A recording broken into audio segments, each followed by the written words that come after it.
जय हिंद। आज हम लोग एसएससी जो है आईएमडी का पेपर हुआ था जो आपका कंडक्ट करा है, आपका एसएससी कंडक्ट करवाया है और उसी के हम सेट को यहाँ पे सेट नंबर 2 को यहाँ पे डिस्कस करने वाले हैं। चलिए स्टार्ट करते हैं अपने डिस्कशन को। आगे बढ़ने से पहले बता दें कि टेलीग्राम चैनल पे टेलीग्राम चैनल का लिंक जो हमारे डिस्क्रिप्शन में दिया गया है, आप उसको ज्वाइन कर सकते हैं। और साथ में आपको क्या करना है, साथ में आपको जो है टेलीग्राम चैनल को वहाँ पे इंपॉर्टेंट पीडीएफ दे रखा है और इंपॉर्टेंट बुक से आप उसको देख सकते हैं। टेलीग्राम चैनल का नाम जो है टारगेट एसएससी बाय मानिक नायक है। पहला क्वेश्चन है, यहाँ पे देखते हैं, ग्रामीण क्षेत्रों और छोटे शहरों में शिक्षित बेरोजगार युवाओं के लिए स्वरोजगार के अवसर पैदा करने के लिए 1993 में कौन सी योजना स्टार्ट की गई थी? तो आपका प्रधानमंत्री रोजगार योजना इसका करेक्ट आंसर हो जाएगा।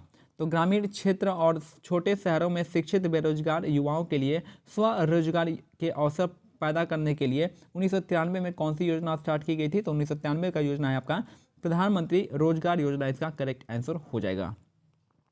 नेक्स्ट है, एक विद्युत बल्ब के तंतु द्वारा 5 मिनट के लिए 1 एम्पियर की धारा कर्षित की जाती है।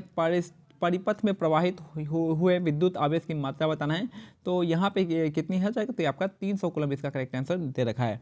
तो एक विद्युत बल्ब के तंतु में जो है 5 मिनट के लिए 5 मिनट का टाइम जो है 5 मिनट का है और 5 का यहाँ पे कितना हो जाएगा? तो 60 से मिनट 60 हो जाएगा, 60 से मल्टीप्लाई करेंगे तो 300 सेकेंड हो जाएगा। और एक एम्पियर का यहाँ पे पास कर रहा है तो यहाँ पे ×1 कर देंगे तो ये आपका आ जाएगा, यहाँ 300 कूलम आ जाएगा। तो आपको पता ही होगा Q बराबर क्या होता है, I × T होता है, इस फॉर्मूला पे आ रहा है। टाइम हमको कितना है? 300 सेकंड दे रखा है। आपको I हमारा 1 एम्पियर है तो इसको मल्टीप्लाई करेंगे आपका 300 कूलम आ जाएगा, ऐसा करके। नेक्स्ट है, पाल राजा धर्मपाल का उत्तराधिकारी उनका पुत्र जो है आपका देवपाल बना था। तो याद रखिएगा, जो पाल राजा धर्मपाल का जो उत्तराधिकारी था उनका पुत्र कौन था? देवपाल, इसका करेक्ट आंसर हो जाएगा। और ये भी याद रखना है कि आपका धर्मपाल ने आपका विक्रमशिला विश्वविद्यालय का स्थापना किया था, धर्मपाल ने। तो पाल राजा धर्मपाल का उत्तराधिकारी पुत्र कौन था? तो आपका देवपाल, इसका करेक्ट आंसर हो जाएगा।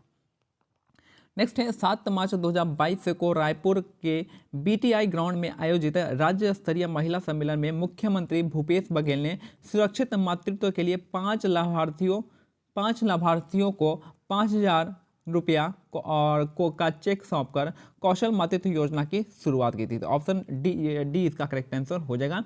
तो जो आपका सुरक्षित मातृत्व योजना है, आपका कौशल मातृत्व योजना, उसके तहत कितना रुपए दिया गया है? 5,000 रुपए का चेक दिया गया था।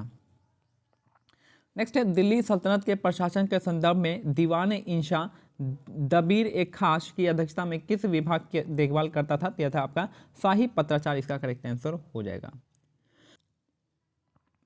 ठीक है, तो यहाँ पे देखा जाएगा, दिल्ली सल्तनत के प्रशासन के संदर्भ में दीवान इंशा दबीर एक खास की अध्यक्षता में किस विभाग की देखभाल करता था? ये था आपका शाही पत्राचार का देखभाल करता था।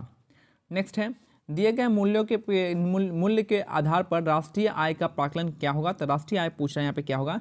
तो बाजार मूल्य पर निवल राष्ट्रीय उत्पाद NNPMP दे रखा है 500, फिर यहाँ पे अप्रत्यक्ष कर 150 है और सब्सिडी दे रखा है आपका 50 दे रखा है। तो सिंपल सा क्या किया है यहाँ पे कि आपका 500 में से आपका यहाँ पे अप्रत्यक्ष कर को माइनस किया है और सब्सिडी को जोड़ दिया गया है। तो यहाँ पे कितना हो जाएगा? 100, यहाँ से 100 रुपये आपका माइनस हो जाएगा। देखिए यहाँ पे 500 माइनस 150 प्लस 50, तो यहाँ से 100 आ गया, 100 माइनस करेंगे तो यहाँ पे 400 आ जाएगा। तो क्या किया आपका यहाँ पे जो भी आपका अमाउंट है उसमें अब कर को माइनस कर दिया गया है, टैक्स को माइनस किया, सब्सिडी को जोड़ दिया गया है।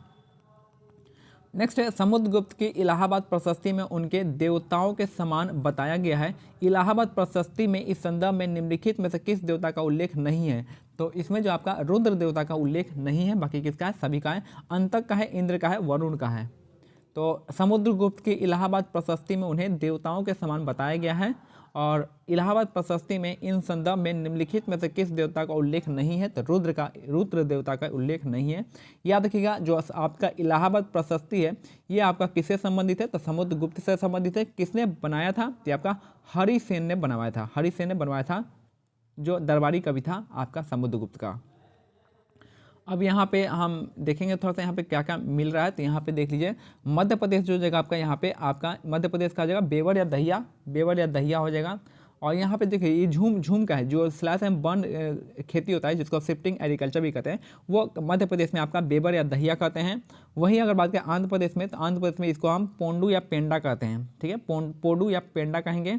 अगर बात करते हैं उड़ीसा का, तो उड़ीसा का कहेंगे आपका कोमन या ब्रिंगा कहेंगे। और दक्षिण पूर्व राजस्थान में हम कहते हैं आपका वाल्टर या वाल्टर कहेंगे, ठीक है। तो अगर हम बात करते हैं कि मध्य प्रदेश में शिफ्टिंग एग्रीकल्चर को क्या कहते हैं, तो शिफ्टिंग एग्रीकल्चर को आपका बेबर या दहिया कहेंगे। आंध्र प्रदेश में पोंडू या पोंडा कहेंगे। उड़ीसा में आपका कोमन या ब्रिंगा कहेंगे। और आपका दक्षिण पूर्व राजस्थान में वाल्टर या वाल्टर कहेंगे, ठीक है। नेक्स्ट है क्वेश्चन, श्रीलंका का भौगोलिक क्षेत्रफल कितना है? तो श्रीलंका का भौगोलिक क्षेत्रफल है आपका 65,610 किलोमीटर स्क्वायर है। 65,610 किलोमीटर का कौन सा हो जाएगा आपका श्रीलंका का भौगोलिक क्षेत्रफल, इसका करेक्ट आंसर हो जाएगा। नेक्स्ट है, क्रिस्टोफर गुरुस्वामी निम्नलिखित में से किस भारतीय शास्त्रीय नृत्य के प्रतिपादक हैं? ये थे आपके भारतनाट्यम डांस के हो जाएंगे। तो क्रिस्टोफर गुरुस्वामी निम्नलिखित में से किस भारतीय शास्त्रीय नृत्य के प्रतिपादक हैं? तो ये हैं आपके भारतनाट्यम डांस के हैं। तो क्रिस्टोफर गुरुस्वामी निम्नलिखित में से किस भारतीय शास्त्रीय नृत्य के प्रतिपादक हैं? यह है भारतनाट्यम के लिए। भारतनाट्यम से और भी दो लोग हैं। तो पहला है यहाँ पे हो जाएंगे आपके टी बाला सरस्वती हो जाएंगे, तंजौर बाला सरस्वती। दूसरा है आपका पद्मा सुब्रमण्यम भी आपका भारतनाट्यम से हो जाएंगे। तीसरा है रुक्मणी देवी अरुंडेल भी हो जाएंगे। और चौथे जो है आपका इलियाना सिटरिस्टी भी जो है आपका भारतनाट्यम, ये आपका तीन ही लोग यहाँ पे आ जाएंगे। रुक्मणी देवी अरुंडेल जो है भारतनाट्यम हो जाएंगे, ठीक है। और इलियाना सिटरिस्टी का संबंध जो है आपका वो आपका ओडिसी डांस से हो जाएगा। और ओडिसी डांस से आपका केलुचरण महापात्रा का भी हो जाएगा, ठीक है।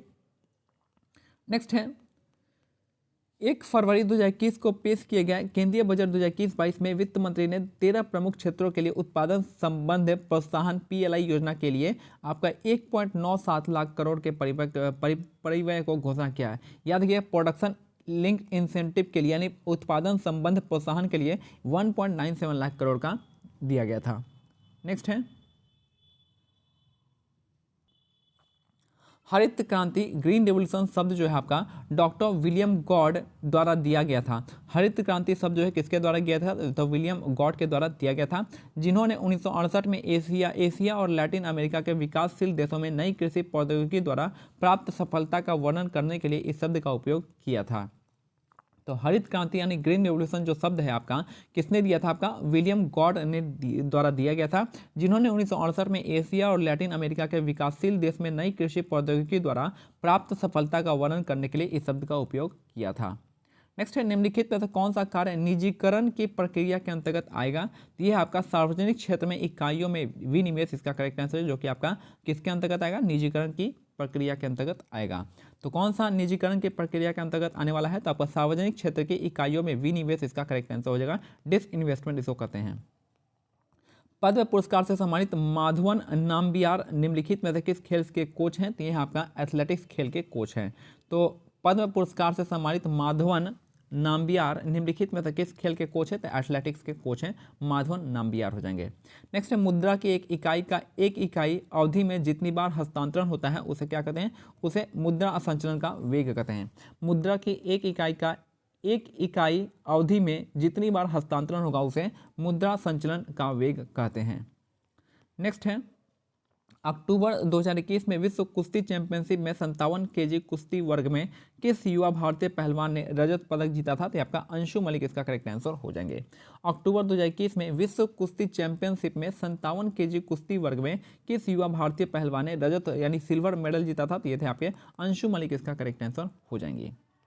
नेक्स्ट है, भारतीय संविधान का निम्नलिखित में से कौन सा अनुच्छेद राज्य के नागरिकों को किसी भी आर्थिक रूप से कमजोर वर्ग के पक्ष में नियुक्ति के आधार पर आरक्षण के लिए कोई प्रावधान करने से नहीं रोक सकता है? तो आर्टिकल 16 इसका करेक्ट आंसर हो जाएगा, ठीक है।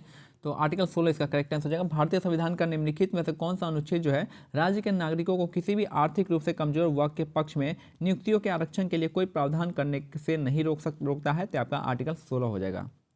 नेक्स्ट है, ऐसा कहा जाता है कि गोविंद देव मंदिर के निर्माण के लिए सम्राट अकबर ने आगरा के लाल किले के निर्माण हेतु लाए गए लाल बलुआ पत्थरों में से कुछ का दान किया था। तो ऐसा कहा जाता है कि गोविंद देव मंदिर के निर्माण के लिए सम्राट अकबर ने आगरा के लाल किले के निर्माण हेतु लाए गए लाल बलुआ पत्थरों में से कुछ का दान कर दिया था गोविंद देव मंदिर के लिए। टोक्यो 2020 ओलंपिक के लिए क्वालिफाई करने वाली पहली भारतीय गोल्फर बनी थी आपकी अदिति अशोक, इसका करेक्ट आंसर हो जाएगा। यानी अदिति अशोक का गेम कौन से है, तो गोल्फ से संबंधित है और महिला गोल्फर बनी है अदिति अशोक। 42वें संविधान संशोधन अधिनियम 1976 द्वारा कितने मौलिक कर्तव्यों को शामिल किया गया था, तो मौलिक कर्तव्य को शामिल किया गया था आपके 10 मौलिक कर्तव्यों को शामिल किया गया था। और याद रखिएगा आपका 42वें संविधान संशोधन से आपका फंडामेंटल ड्यूटी को ऐड किया गया था, मौलिक कर्तव्यों को ऐड किया गया था, 10 मौलिक कर्तव्यों को ऐड किया गया था। कौन सा था कमिटी, स्वर्ण सिंह कमेटी था, स्वर्ण सिंह कमेटी के आधार पर किया गया था। नेक्स्ट है, रॉकेट में कंपन को मापने के लिए सिस्मोग्राफ के किस प्रकार के इलेक्ट्रो अकाउस्टिक यानी वैद्युत ध्वनि के ट्रांसड्यूसर का उपयोग किया जाता है, तो आपका पाइजो इलेक्ट्रिक ट्रांसड्यूसर इसका करेक्ट आंसर हो जाएगा। पाइजो इलेक्ट्रिक ट्रांसड्यूसर इसका करेक्ट आंसर हो जाएगा। तो रॉकेट में कंपन को मापने के लिए सिस्मोग्राफ में किस प्रकार के इलेक्ट्रो अकाउस्टिक यानी वैद्युत ध्वनि ट्रांसड्यूसर का उपयोग करते हैं, तो पाइजो इलेक्ट्रिक ट्रांसड्यूसर का उपयोग किया जाता है। नेक्स्ट है, भारतीय संविधान में दिए गए मौलिक कर्तव्यों की संख्या कितनी है, तो टोटल जो है आपका 11 मौलिक कर्तव्यों की संख्या है।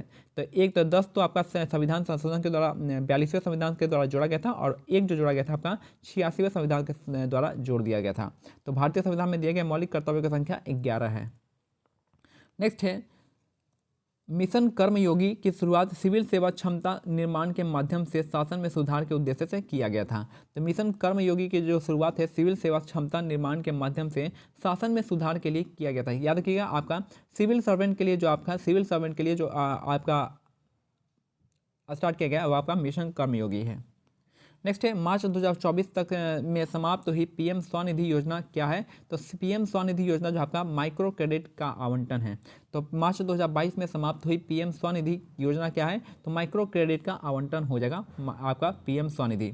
और लास्ट है, दक्षिण भारत में मंदिर वास्तुकला की द्रविड़ शैली की शुरुआत करने का श्रेय किसे दिया जाता है, तो पल्लव वंश को दिया जाता है। पल्लव जगह जिसकी राजधानी कहाँ थी, कांचीपुरम थी।